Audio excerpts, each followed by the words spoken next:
ನಮಸ್ಕಾರ ಸ್ನೇಹಿತರೆ, ನೀವು ಕನಸು ಮನಸ್ಸಿನಲ್ಲೂ ಭಾರತ ಪಾಶ್ಚಿಮಾತ್ಯ ದೇಶಗಳಿಗೆ, ಅದರಲ್ಲೂ ನ್ಯಾಟೋ ಕಂಟ್ರಿಗಳಿಗೆ ಈ ರೀತಿ ರಿಪ್ಲೈ ಕೊಡುತ್ತೆ ಅಂತ ನೀವು ಅನ್ಕೊಂಡಿರ್ಲಿಕ್ಕಿಲ್ಲ. ಕೊನೆಗೂ ನ್ಯಾಟೋ ಅಂಡಿಗೆ ಜಾಡಿಸಿ ಕೊಟ್ಟಿದೆ ಭಾರತ. ಅಂಡು ಸುಟ್ಟ ಬೆಕ್ಕಿನ ರೀತಿ ಚಡಪಡಾಯಿಸ್ತಾ ಇದೆ. ಅಯ್ಯಯ್ಯೋ, ಇದ್ಯಾರನ್ನ ತಡವುಕೊಂಡೆ ನಾನು ಅಂತ ಪಶ್ಚಾತ್ತಾಪ ಪಡ್ತಾ ಇದೆ ನ್ಯಾಟೋ. ಈಗ ಕಟ್ಟ ಕಡೆ ಎಚ್ಚರಿಕೆ ಕೊಡ್ತಾ ಇದ್ದೀನಿ, ಈ ಇಬ್ಬಂಗಿಯ ನೀತಿ ಬಿಟ್ರೆ ಸರಿ, ಡಬಲ್ ಸ್ಟ್ಯಾಂಡರ್ಡ್ ಬಿಡಬೇಕು, ಇಲ್ಲವಾದ್ರೆ ಪರಿಣಾಮ ನೆಟ್ಟಗಿರಲ್ಲ ಅಂತಾನೆ ಧಮಕಿ ಹಾಕಿರೋದು ಭಾರತ ನ್ಯಾಟೋಗೆ. ಹೆಚ್ಚು ಕಡಿಮೆ ನ್ಯಾಟೋ ವರ್ಸಸ್ ಬ್ರಿಕ್ಸ್ ಆಗಿ ಹೋಗ್ಬಿಟ್ಟಿದೆ ಇದು. ಇಷ್ಟು ದಿವಸ ಟ್ರಂಪ್ ಅವರು ಟ್ಯಾರಿಫ್ ಹಾಕ್ತೀನಿ ಅಂತ ಟ್ಯಾರಿಫ್ ಕಾರ್ಡ್ ತೋರಿಸಿ ಎದುರಿಸ್ತಾ ಇದ್ರು. ಭಾರತ ಅವಸರ ಮಾಡ್ಲಿಲ್ಲ, ಶಾಂತಿಯಿಂದ ಕೂತು ಎಲ್ಲವನ್ನು ಅಬ್ಸರ್ವ್ ಮಾಡಿ ಇದೇನಾಗೋಯ್ತು, ಬೆದರಿಸಿದ್ರು ಭಾರತ ಬೆದರ್ತಾ ಇಲ್ವಲ್ಲ. ಕಡೆಗೆ ಟ್ರಂಪೇ ಬಳಲಿ ಬೆಂಡಾಗಿ ಭಾರತದ ಜೊತೆಗೆ ಅಮೆರಿಕದಲ್ಲಿ ಮಾತುಕತೆ ನಡೆಸ್ತಾ ಇದ್ದಾರೆ. ಒಪ್ಪಂದ ಮಾಡ್ಕೊಂಡ್ಬಿಡೋಣ, ಡೀಲ್ ಮಾಡ್ಕೊಂಡ್ಬಿಡೋಣ ಅಂತ. ಈ ವಿಡಿಯೋ ಮಾಡೋ ಹೊತ್ತಲ್ಲಿ ಭಾರತ ಮತ್ತು ಅಮೆರಿಕದ ನಡುವೆ ಚರ್ಚೆಗಳಾಗ್ತಾ ಇದಾವೆ. ಭಾರತವನ್ನು ಬಿಟ್ಟು ಅಮೆರಿಕ ಡಿಸಿಷನ್ ತೆಗೆದುಕೊಳ್ಳೋದಕ್ಕೆ ಸಾಧ್ಯನೇ ಇಲ್ಲ. ಇದು ಕತ್ತಿಯ ಮೇಲಿನ ಅಲಗಿನ ನಡೆ. ಆ ಕಡೆ ಹೋದ್ರೂ ಕೊಯ್ಯುತ್ತೆ, ಈ ಕಡೆ ಹೋದ್ರೂ ಕೊಯ್ಯುತ್ತೆ. ಪರಸ್ಪರರ ಮೇಲೆ ಟ್ಯಾರಿಫ್ ಹಾಕೋದ್ರಿಂದ ಇಬ್ರಿಗೂ ಲಾಸು. ಇದರ ಮಧ್ಯೆ ನಂದೆಲ್ಲಿಡ್ಲಿ ನಂದ ಗೋಪಾಲ ಅಂತ ನ್ಯಾಟೋ ಬಂದಿತ್ತು ಭಾರತದ ತಂಟೆಗೆ. ಈ ಹಿಂದೆ ತನ್ನದೇ ದೇಶದ ಎಲೆಕ್ಷನ್ ನಲ್ಲಿ ಸೋತ ಈಗಿನ ನ್ಯಾಟೋ ಸೆಕ್ರೆಟರಿ ರೂಟೆ ಭಾರತಕ್ಕೆ ಧಮಕಿ ಹಾಕಿದ್ದ ನೋಡಿ. ಅದು ಹೇಗೆ ಭಾರತ, ಚೀನಾ ಮತ್ತು ಬ್ರೆಜಿಲ್ ನ ಹೆಸರೇಳಿ ಧಮಕಿ ಹಾಕಿದ್ದು. ಮ್ಯಾಟ್ರು ಇಷ್ಟು ದೊಡ್ಡದಾದ್ಮೇಲೆ ಬಿಟ್ಬಿಡೋದಕ್ಕಾಗತ್ತಾ? ನಮಗೀಗ ಧಮಕಿ ಆಗ್ತಾ ಇದಾರಲ್ಲ, ಉಕ್ರೇನ್ ಮತ್ತು ರಷ್ಯಾ ಯುದ್ಧ ಮಾಡೋದಕ್ಕೂ ಮುಂಚೆ, ನೀವು ಉಕ್ರೇನ್ಗೆ ಶಸ್ತ್ರಾಸ್ತ್ರ ಪೂರೈಕೆ ಮಾಡೋದಕ್ಕೂ ಮುಂಚೆ, ಉಕ್ರೇನ್ಗೆ ಫಂಡ್ ಮಾಡೋದಕ್ಕೂ ಮುಂಚೆ ಯಾಕೆ ಯೋಚನೆ ಮಾಡ್ಲಿಲ್ಲ? ರಷ್ಯಾದ ಮೇಲಿನ ಯುದ್ಧನ ಉಕ್ರೇನ್ ಏನಾದ್ರೂ ಭಾರತನ ಕೇಳಿ ಮಾಡಿತ್ತಾ? ನೀವು ಉಕ್ರೇನ್ ಬೆನ್ನಿಗೆ ನಿಂತಿದ್ರಲ್ಲ, ಭಾರತನ ಕೇಳಿ ಉಕ್ರೇನ್ಗೆ ಫಂಡ್ ಮಾಡೋದಾಗ್ಲಿ, ಶಸ್ತ್ರಾಸ್ತ್ರಗಳನ್ನ ಕೊಡೋದಾಗ್ಲಿ ಮಾಡಿದ್ರಾ? ಈಗೆಂಗೆ ನಮ್ಮಿಂದ ಪುಟಿನ್ ಅವರಿಗೆ ಹೇಳಿ ಯುದ್ಧ ನಿಲ್ಸಿ ಅಂತ ಎಕ್ಸ್ಪೆಕ್ಟ್ ಮಾಡ್ತೀರಾ? ಭಾರತಕ್ಕೆ ಡಿಕ್ಟೇಟ್ ಮಾಡೋದಕ್ಕೆ ಬರ್ತಿರಲ್ಲ, ರಷ್ಯನ್ ಆಯಿಲ್ ಪರ್ಚೇಸ್ ಮಾಡುವಂತಿಲ್ಲ, 100% ಟ್ಯಾರಿಫ್ ಹಾಕ್ತೀವಿ ಅಂತ. ನೀವು ಪರ್ಚೇಸ್ ಮಾಡ್ತಾ ಇದ್ದದ್ದು ರಷ್ಯನ್ ಗ್ಯಾಸ್ ಅಲ್ವಾ? ನಿಮ್ಮ ಮನೆಗೆ ಅಡಿಗೆ ಮಾಡೋದಕ್ಕೆ ಬರ್ತಾ ಇದ್ದಿದ್ದು ರಷ್ಯನ್ ಗ್ಯಾಸ್ ಅಲ್ವಾ? ಅದನ್ನ ಯಾವಾಗ ನಿಲ್ಲಿಸ್ತೀರಾ? ಈಗ ಭಾರತದಿಂದ ಯುರೋಪಿಯನ್ ಕಂಟ್ರೀಸ್ ಆಯಿಲ್ ಪರ್ಚೇಸ್ ಮಾಡ್ತಾ ಇದೆಯಲ್ಲ, ಅದು ರಷ್ಯಾದಿಂದ ಬಂದಿರೋದೇ. ಭಾರತ ಸಂಸ್ಕರಣೆ ಮಾಡಿ ನಿಮಗೆ ಕೊಡ್ತಾ ಇದೆ. ಅದನ್ನ ಯಾವಾಗ ನಿಲ್ಲಿಸ್ತೀರಾ? ಈಗ ನಮಗೆ ಧಮಕಿ ಆಗ್ತಾ ಇದೀರಲ್ಲ ಯುದ್ಧ ನಿಲ್ಸೋದಕ್ಕೆ ಹೇಳಿ ಪುಟಿನ್ಗೆ ಅಂತ. ಯುದ್ಧ ಮಾಡೋದಕ್ಕೂ ಮುಂಚೆ ನಮಗೆ ಕೇಳಿ ಮಾಡಿದ್ರಾ? ಅನುಭವಿಸಿ ಅಂತ ಭಾರತ ರಿಪ್ಲೈ ಕೊಟ್ಟಿರೋದು. ಈಗ ಯುದ್ಧ ಬೇಡ, ನಿಲ್ಲಿಸಿ ಅಂತ ಟ್ರಂಪ್ಗೆ ಮನವಿ ಮಾಡಿ ಅನ್ನೋರು ಶುರು ಮಾಡೋದಕ್ಕೂ ಮುಂಚೆ ನಿಮ್ಮ ಬುದ್ಧಿಗೆ ಮಂಕು ಬಡ್ದಿತ್ತ? ಸ್ನೇಹಿತರೆ, ಇದು ಹೆಂಗಾಗಿದೆ ಅಂದ್ರೆ, ರಷ್ಯಾ, ಭಾರತ, ಚೈನಾ ಮತ್ತು ಬ್ರೆಜಿಲ್ಗೆ ಹೆಚ್ಚಿನ ತೈಲ ಸಪ್ಲೈ ಮಾಡುವ ಮೂಲಕ ಸಹಜವಾಗಿ ದುಡ್ಡು ಬರ್ತಾ ಇದೆ. ಅದರಿಂದ ಶಸ್ತ್ರಾಸ್ತ್ರಗಳನ್ನ ತಯಾರು ಮಾಡಿ ಉಕ್ರೇನ್ಗೆ ಇನ್ನಿಲ್ಲದಂತೆ ಬಾರಿಸ್ತಾ ಇದೆ. ಇವ್ರೇನ್ ಅನ್ಕೊಂಡ್ಬಿಟ್ಟಿದ್ರು, ರಷ್ಯಾದಿಂದ ನಾವು ಡೈರೆಕ್ಟ್ ಆಗಿ ಆಯಿಲ್ ನ ಮತ್ತು ಗ್ಯಾಸ್ ನ ಪರ್ಚೇಸ್ ಮಾಡ್ತಾ ಇಲ್ಲ, ಭಾರತದಿಂದ ಪರ್ಚೇಸ್ ಮಾಡ್ತಾ ಇರೋದೇನು ಅದು ರಷ್ಯನ್ ಆಯಿಲ್ ತಾನೆ. ಡೈರೆಕ್ಟ್ ಆಗಿ ಆಗ್ಲಿ ಇಂಡೈರೆಕ್ಟ್ ಆಗಿ ಆಗ್ಲಿ ರಷ್ಯನ್ನರ ಸಂಪನ್ಮೂಲಗಳನ್ನ ಖರೀದಿ ಮಾಡ್ಲೇಬಾರ್ದು. ತಮ್ಮ ಅನುಕೂಲಕ್ಕೆ ತಕ್ಕಂತೆ ನಿರ್ಧಾರಗಳನ್ನ ತೆಗೆದುಕೊಳ್ಬಹುದು ನ್ಯಾಟೋ ಕಂಟ್ರೀಸು.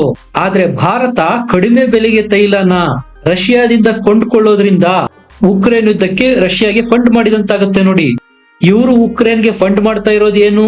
ಅಷ್ಟಕ್ಕೂ ಇವರದ್ದೇ ನ್ಯಾಟೋ ಕಂಟ್ರಿ ಟರ್ಕಿ, ಅದೇ ರಷ್ಯಾದಿಂದ ಗ್ಯಾಸ್ ಪರ್ಚೇಸ್ ಮಾಡುತ್ತೆ, ಆಯಿಲ್ ಪರ್ಚೇಸ್ ಮಾಡುತ್ತೆ. ಹಾಗಾದ್ರೆ ನ್ಯಾಟೋ ದೇಶಗಳು ಸಹ ಉಕ್ರೇನ್ ಮತ್ತು ರಷ್ಯಾ ವಾರ್ ನಲ್ಲಿ ರಷ್ಯಾಗೆ ಫಂಡ್ ಮಾಡಿದಂತಾಗ್ಲಿಲ್ವಾ? ಅದನ್ಯಾಕೆ ಪ್ರಶ್ನೆ ಮಾಡಲ್ಲ? ಸ್ನೇಹಿತರೆ, ನಮಗೆ ಎಲ್ಲಿ ಕಡಿಮೆ ರೇಟ್ಗೆ ನ್ಯಾಚುರಲ್ ಗ್ಯಾಸು ಆಯಿಲ್ ಸಿಗುತ್ತೋ ಅಲ್ಲಿ ನಾವು ಪರ್ಚೇಸ್ ಮಾಡ್ತೀವಿ. ಅದಕ್ಕೆ ಯಾವ ದೊಣ್ಣೆ ನಾಯಕನ ಅಪ್ಪಣೆನೂ ಬೇಕಿಲ್ಲ. ಭಾರತ ಮತ್ತು ಚೀನಾ ಬಿಟ್ರೆ ಹೆಚ್ಚಿನದಾಗಿ ರಷ್ಯಾದೊಂದಿಗೆ ವ್ಯಾಪಾರ ಒಪ್ಪಂದ ಮಾಡೋದು ಇವರದ್ದೇ ನ್ಯಾಟೋ ದೇಶ ಟರ್ಕಿ.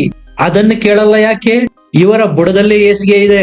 ನಮ್ಮ ಕಡೆಗೆ ಬೆರಳು ಮಾಡಿ ತೋರಿಸೋದಕ್ಕೆ ಬರ್ತಾರೆ. ಹೆಂಗಿದೆ ನೋಡಿ ಇವರ ಹಿಪೋಕ್ರಸಿ. ನಾವು ಉಕ್ರೇನ್ ರಷ್ಯಾ ಯುದ್ಧದಲ್ಲಿ ಉಕ್ರೇನ್ ಪರವಾಗಿನೂ ಮಾತಾಡ್ತಾ ಇಲ್ಲ, ರಷ್ಯಾದ ಪರವಾಗಿ ಮಾತಾಡ್ತಾ ಇಲ್ಲ. ನಾವೇನು ನ್ಯಾಟೋ ಕಂಟ್ರಿ ರೀತಿ ಉಕ್ರೇನ್ಗಾಗ್ಲಿ ರಷ್ಯಾಕ್ಕಾಗ್ಲಿ ಶಸ್ತ್ರಾಸ್ತ್ರಗಳನ್ನ ಕೊಟ್ಟಿಲ್ಲ.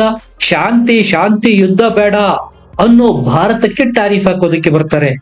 ಇನ್ನೊಂದ್ ಕಡೆ ರಷ್ಯಾದ ಆಯಿಲ್ ಪರ್ಚೇಸ್ ಮಾಡಿ, ರಷ್ಯಾದ ಗ್ಯಾಸ್ ಅನ್ನು ಪರ್ಚೇಸ್ ಮಾಡಿ, ರಷ್ಯಾ ವಿರುದ್ಧದ ವಾರ್ ನಲ್ಲಿ ಉಕ್ರೇನ್ಗೆ ಫಂಡ್ ಮಾಡ್ತಾ ಇರುವ, ಶಸ್ತ್ರಾಸ್ತ್ರಗಳನ್ನು ಕೊಡ್ತಾ ಇರುವ ಪಾಶ್ಚಿಮಾತ್ಯ ದೇಶಗಳು ಮತ್ತು ನ್ಯಾಟೋ ಕಂಟ್ರಿಗಳಿಗೆ ಯಾಕೆ ಟ್ಯಾರಿಫ್ ಹಾಕಲ್ಲ? ಭಾರತ ಈ ಒಂದು ಯುದ್ಧದಲ್ಲಿ ಶಾಂತಿ ಬಯಸ್ತಾ ಇದೆ. ನಾವ್ ಯಾರಿಗೂ ಶಸ್ತ್ರಾಸ್ತ್ರ ಕೊಡ್ತಾ ಇಲ್ಲ, ನಮ್ಮ ದುಡ್ಡು ಕೊಟ್ಟು ನಾವು ಆಯಿಲ್ ಪರ್ಚೇಸ್ ಮಾಡ್ತಾ ಇದೀವಿ. ಇವ್ರಿಗೇನು ಸಂಕಟ? ಬೇಡ್ರಪ್ಪ ದಮ್ಮಯ್ಯ, ಶಾಂತಿ ಕಾಪಾಡಿಕೊಳ್ಳಿ, ಯುದ್ಧ ಬೇಡ ಅಂತ ಯಾವುದಾದ್ರೂ ರಾಷ್ಟ್ರ ರಷ್ಯಾ ಮತ್ತು ಉಕ್ರೇನ್ಗೆ ಮನವಿ ಮಾಡ್ತಾ ಇದ್ರೆ ಅದು ಭಾರತ. ಇಂಥ ಭಾರತದ ಮೇಲೇನೆ ಟಾರಿಫ್ ಹಾಕೋದಕ್ಕೆ ಬರ್ತಾ ಇದೆ ನ್ಯಾಟೋ. ಸ್ನೇಹಿತರೆ, ಇದು ವಿಷಯ ಇಷ್ಟೇ ಆಗಿರೋದು. ಇವ್ರು ಏನ್ ಅನ್ಕೊಂಡಿದ್ರು, ರಷ್ಯಾನ ನುಂಗಿ ನೀರ್ ಕುಡಿದು ಬಿಡ್ಬೋದು. ಮೊದಲಿನ USSR ರೀತಿ ಸ್ಟ್ರಾಂಗ್ ಇಲ್ಲ, ಅರಿದು ಹಂಚಿ ಹೋಗಿದೆ. ಉಕ್ರೇನ್ ಅನ್ನ ಮುಂದಿಟ್ಕೊಂಡು ಬಫೂನ್ ಜೆಲೆನ್ಸ್ಕಿಯನ್ನ ದಾಳವಾಗಿ ಬಳಸಿಕೊಂಡು ಪುಟಿನ್ ನ ಎಡಮುರಿಗೆ ಕಟ್ಟಬಹುದು ಅನ್ನೋದು ಅಮೆರಿಕದ ಪ್ಲಾನ್ ಆಗಿತ್ತು. ಆದ್ರೆ ಈಗ ಎಲ್ಲ ಉಲ್ಟಾ ಹೊಡೆದಿದೆ. ಯಾವಾಗ ಭಾರತ ಮತ್ತು ಚೀನಾ ರಷ್ಯಾದ ಆಯಿಲ್ ನ ಪರ್ಚೇಸ್ ಮಾಡೋದಕ್ಕೆ ಶುರು ಮಾಡ್ತೋ, ಸಹಜವಾಗಿ ಕಾಸ್ ಮಾಡ್ಕೊಳ್ತು. ರಷ್ಯಾ ಬೇಕಾದ ಶಸ್ತ್ರಾಸ್ತ್ರಗಳನ್ನ ಉತ್ಪಾದನೆ ಮಾಡ್ತು. ಸರಿಯಾಗಿ ಬಾರಿಸ್ತಾ ಇದ್ದಾರೆ ನೋಡಿ ಪುಟಿನ್. ಈಗ ಜೆಲೆನ್ಸ್ಕಿ ಮತ್ತು ಉಕ್ರೇನ್ಗೆ ಕುಯ್ಯೋ ಮರ್ರೋ ಒಂದು ಎತ್ತು ಬಿದ್ದು ಅಧ್ಯಕ್ಷ ಜೆಲೆನ್ಸ್ಕಿ ಪದೇ ಪದೇ ಟ್ರಂಪ್ ರನ್ನ ಭೇಟಿಯಾಗೋದಕ್ಕೆ ಅಮೆರಿಕಕ್ಕೆ ಹೋಗ್ತಾರೆ. ಕಾಪಾಡಿ ಕಾಪಾಡಿ ಬಚಾವ್ ಮಾಡಿ ಬಾರಿಸ್ತಾ ಇದೆ ರಷ್ಯಾದ ಸೇನೆ ಅಂತ. ಪುಟಿನ್ ಜೊತೆಗೆ ಪಂಗ ತಗೊಳ್ಳೋಕು ಮುಂಚೆ ಯೋಚನೆ ಮಾಡ್ಬೇಕಾಗಿತ್ತು ತಾನೆ. ಈಗ ಭಾರತ ಪುಟಿನ್ ಜೊತೆಗೆ ಮಾತಾಡಿ ಯುದ್ಧ ನಿಲ್ಲಿಸ್ಬೇಕಂತೆ. ಅದು 50 ದಿನಗಳ ಡೆಡ್ ಲೈನ್ ಕೊಟ್ಟೇಳುತ್ತೆ ನ್ಯಾಟೋ. ಈ ಟೈಮ್ ಲಿಮಿಟ್ ಒಳಗೆ ಯುದ್ಧ ನಿಲ್ಲಿಸದೆ ಹೋದ್ರೆ ನಿಮ್ಮ ಮೇಲೆ 100% ಟಾರಿಫ್ ಹಾಕಲಾಗುವುದು ಅಂತ. ಅದೇನೋ ಅಂತಾರಲ್ಲ, ಕೈಲಾಗದವರು ನೆಲ ಡೊಂಕು ಅಂದ್ರಂತೆ. ಹಂಗಾಗಿದೆ ಈ ನ್ಯಾಟೋ ದೇಶಗಳ ಪರಿಸ್ಥಿತಿ. ಸ್ನೇಹಿತರೆ, ದೊಡ್ಡಣ್ಣ ಟ್ರಂಪ್ಗೆ ಸಾಕಷ್ಟು ಮುಖಭಂಗ ಆಗ್ತಾ ಇದೆ. ಉಕ್ರೇನ್ನ ಒಂದೊಂದೇ ಭಾಗವನ್ನ ವಶಪಡಿಸಿಕೊಳ್ತಾ ಬರ್ತಾ ಇದೆ ರಷ್ಯಾ. ಉಕ್ರೇನ್ಗೆ ಫಂಡ್ ಮಾಡಿ ಮಾಡಿ ಸಾಕಾಗೋಗಿದೆ ಅಮೆರಿಕ ಮತ್ತು ನ್ಯಾಟೋ ಕಂಟ್ರಿಗಳಿಗೆ. ಅಮೆರಿಕದಲ್ಲೇ ಟ್ರಂಪ್ ವಿರುದ್ಧ ಮಾತುಗಳು ಕೇಳಿ ಬರ್ತಾ ಇದಾವೆ. ಯುದ್ಧ ನಿಲ್ಸಿ, ನಾವ್ಯಾಕೆ ಅದಕ್ಕೆ ನಮ್ಮ ದುಡ್ಡು ಖರ್ಚು ಮಾಡ್ಬೇಕು, ಮೊದಲು ನಮ್ಮ ತಲೆ ಮೇಲೆ ಇರ್ತಕ್ಕಂತಹ ಸಾಲ ತೀರ್ಸಿ ಅಂತ ಅಮೆರಿಕದ ಪ್ರಜೆಗಳು ತಿರುಗಿ ಬಿದ್ದಿದ್ದಾರೆ ಟ್ರಂಪ್ ವಿರುದ್ಧ. ದಿನಂಪ್ರತಿ ಕ್ಲಾಸ್ ತೆಗೆದುಕೊಳ್ಳಲಾಗ್ತಾ ಇದೆ ಟ್ರಂಪ್ ಅಣ್ಣನಿಗೆ ಅಮೆರಿಕದಲ್ಲಿ. ಆ ಪ್ರೆಷರ್ ನ ಅಮೆರಿಕ ಈಗ ಭಾರತಕ್ಕೆ ಶಿಫ್ಟ್ ಮಾಡೋದಕ್ಕೆ ಪ್ರಯತ್ನ ಮಾಡ್ತಾ ಇದೆ. ಪುಟಿನ್ಗೆ ಹೇಳಿ, ರಿಕ್ವೆಸ್ಟ್ ಮಾಡಿ, ಫೋನ್ ಮಾಡಿ ಉಕ್ರೇನ್ ಜೊತೆಗೆ ಸಂಧಾನಕ್ಕೆ ಬರೋದಕ್ಕೆ. ಸ್ನೇಹಿತರೆ, ಅಮೆರಿಕ ಮತ್ತು ನ್ಯಾಟೋದ ಈ ಎಲ್ಲ ಟ್ಯಾಕ್ಟಿಕ್ಸ್ ಗೊತ್ತಾಗೆ ಭಾರತ ಮೊದಲು ನಿಮ್ಮ ಡಬಲ್ ಸ್ಟ್ಯಾಂಡರ್ಡ್ ಬಿಡಿ, ಇಲ್ಲದೆ ಹೋದ್ರೆ ಪರಿಣಾಮ ನೆಟ್ಟಗಿರಲ್ಲ ಅಂತ ಎಚ್ಚರಿಕೆ ಕೊಟ್ಟಿರೋದು. ಸ್ನೇಹಿತರೆ, ನೀವು ನಂಬಿದ್ರೆ ನಂಬಿ, ಬಿಟ್ರೆ ಬಿಡಿ, ಭಾರತಕ್ಕೆ ಈಗ ಹೆಚ್ಚು ಕಡಿಮೆ ಲಾಟ್ರಿ ಹೊಡೆದಿದೆ. ಎಲ್ಲಿ ಉಕ್ರೇನ್ ಮತ್ತು ರಷ್ಯಾ ಯುದ್ಧದಿಂದ ರಿಸ್ಕ್ ಇದೆ, ಇಲ್ಲ ಅಂತ ಹೇಳಲ್ಲ. ನ್ಯಾಟೋನ ಎದುರಾಕೊಂಡು, ಅಮೆರಿಕನ ಎದುರಾಕೊಂಡು ರಷ್ಯಾದ ಆಯಿಲ್ ನ ಪರ್ಚೇಸ್ ಮಾಡ್ತಾ ಇದೀವಿ ನಾವು ರಿಸ್ಕ್ ತೆಗೆದುಕೊಂಡು. ಈಗ ರಷ್ಯಾಕ್ಕೆ ದಬಾಯಿಸಿ ಭಾರತ ಇನ್ನೂ ಹೆಚ್ಚಿನ ಚೌಕಾಸಿ ಮಾಡಬಹುದು. ಯಾರಪ್ಪನ ಮನೆಯಿಂದ ಕೊಡ್ತೀರಾ? ಇನ್ನೂ ರೇಟ್ ಕಡಿಮೆ ಮಾಡಿ, ನಿಮ್ಮಿಂದ ನಾವು ರಿಸ್ಕ್ ತೆಗೆದುಕೊಂಡು ಪ್ರಪಂಚದ ವಿರೋಧ ಕಟ್ಕೊಂಡು ಆಯಿಲ್ ಪರ್ಚೇಸ್ ಮಾಡ್ತಾ ಇದೀವಿ. ಆ ರಿಸ್ಕ್ಗೆ ನಮಗೂ ಸಹ ರಿವಾರ್ಡ್ ಬೇಕು ಅಂತ ರಷ್ಯಾದ ಜೊತೆ ಮತ್ತಷ್ಟು ಚೌಕಾಸಿ ಮಾಡಬಹುದು ಭಾರತ. ಎಲ್ಲ ಕಡೆಯಿಂದ ಪಾಯ್ದಾನೋ ಪಾಯ್ದ ಭಾರತಕ್ಕೆ. ಇದು ನೋಡಿ ಭಾರತದ ಬದಲಾದ ರಕ್ಷಣಾ ಮತ್ತು ವಿದೇಶಾಂಗ ನೀತಿ. ಎನರ್ಜಿ ವಿಚಾರದಲ್ಲಿ ಈಗ ಆಲ್ರೆಡಿ ಭಾರತ ಇಂಡಿಪೆಂಡೆನ್ಸಿ ಸಾಧಿಸಿಯಾಗಿದೆ. 56ರಿಂದ 60 ದಿನಗಳಿಗಾಗುವಷ್ಟು ತೈಲವನ್ನ ಭಾರತ ಸಂಗ್ರಹಿಸಿಟ್ಕೊಂಡಿದೆ. ಈ ಹಿಂದೆನ ಅಮೆರಿಕ ಬೆದರಿಕೆ ಆಗ್ತಾ ಇತ್ತು, ಅಲ್ಲಿ ಖರೀದಿ ಮಾಡಂಗಿಲ್ಲ, ಸ್ಯಾಂಕ್ಷನ್ ಹಾಕ್ಬಿಡ್ತೀವಿ, ಇವರ ಜೊತೆಗೆ ವ್ಯಾಪಾರ ಮಾಡಂಗಿಲ್ಲ. ಈ ಎಲ್ಲ ಗೊಡ್ಡು ಬೆದರಿಕೆ ಈಗ ಭಾರತ ಬಗ್ತಾ ಇಲ್ಲ. ಎಲ್ಲಿ ಕಡಿಮೆ ರೇಟ್ಗೆ ನಮಗೆ ತೈಲ ಸಿಗುತ್ತೋ ಅಲ್ಲಿ ಪರ್ಚೇಸ್ ಮಾಡ್ತೇವೆ. ನಿಮ್ಮ ಗೊಟ್ಟು ಬೆದರಿಕೆಯನ್ನ ನಿಮ್ಮ ಬಳಿಯೇ ಇಟ್ಟುಕೊಳ್ಳಿ. ಇವರ ಡ್ರಾಮಾ ನೋಡಿ, ದೊಡ್ಡಣ್ಣ ಟ್ರಂಪ್ ಕೈಲೇ ಏನೂ ಕಿಸಿಯೋದಕ್ಕೆ ಸಾಧ್ಯ ಇಲ್ಲ. ಇನ್ನ ತುಕಾಲಿ ನ್ಯಾಟೋ ದೇಶದವರು 50 ದಿನಗಳ ಡೆಡ್ ಲೈನ್ ಕೊಟ್ಟು ಭಾರತಕ್ಕೆ ಧಮಕಿ ಹಾಕ್ತಾರೆ.